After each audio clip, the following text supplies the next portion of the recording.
ஒரு தாத்தா தன் பேரனுக்குள்ள அடிக்கடி பைபிள் வாஸ்தியா என்று கேட்டுக்கொண்டே இருப்பாராம். அந்த பேரனும் ஒரு நாள் தாத்தாவை பார்த்து, தாத்தா தாத்தா இப்படி பைபிள் வாசின்னு சொல்லி கொண்டே இருக்கிறீங்களே, நீங்களும் தான் வாசிக்கிறீங்க, உங்களுக்கு ஏதாவது மனதில் நிற்குதா? இது வாசிக்கிறதால உங்களுக்கு என்ன பயன் நடந்துச்சு?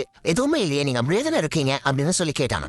உடனே இந்த தாத்தா ஒரு உடைந்த அழுக்கான ஒரு வாட்டர் பாட்டில் எடுத்து இதுல நீ தண்ணி நிரப்பணும் அப்படின்னு சொல்லி கையில கொடுத்தாராம். பேரனும் அந்த பாட்டிலை நிரப்பி கொண்டிருக்கும் பொழுது அந்த பேரன் சொன்னா, தாத்தா நீங்க என்கிட்ட கொடுத்தது ஒரு வாட்டர் பாட்டில், இதுல எப்படி இந்த தண்ணி நிரம்பும் அப்படின்னு சொல்லும் பொழுது தாத்தா வந்து பேரனை பார்த்து சொன்னாராம், தம்பி நான் கையில கொடுத்தது வாட்டர் பாட்டில் தான், ஒரு அழுக்கான ஒரு பாட்டில நான் கையில கொடுத்தேன், ஆனா இப்போ பாரு எவ்வளவு கிளீனா இருக்கு பாத்தியா? இதே போலதான் நம்முடைய வசனங்களை நம்ம வாசிக்க அது நம்ம மனதுல நிற்கலையோ, ஆனா அந்த வசனங்கள் நம்ம இடத்துல கிரியை செய்யும். எப்படி இந்த அழுக்கான பாட்டில் இந்த வாட்டர் நிரம்பி அந்த அழுக்கான காரியங்கள் எல்லாவற்றையும் வெளியேற்றி ஒரு சுத்தமான ஒரு தண்ணீரை பார்க்க முடியுதோ, அதே போல நம்முடைய இதயத்தில் இருக்கிற எல்லா அழுக்குகள் நம்முடைய சுவாபங்களை இந்த வசனங்கள் மாற்றும் என்று சொன்னார்.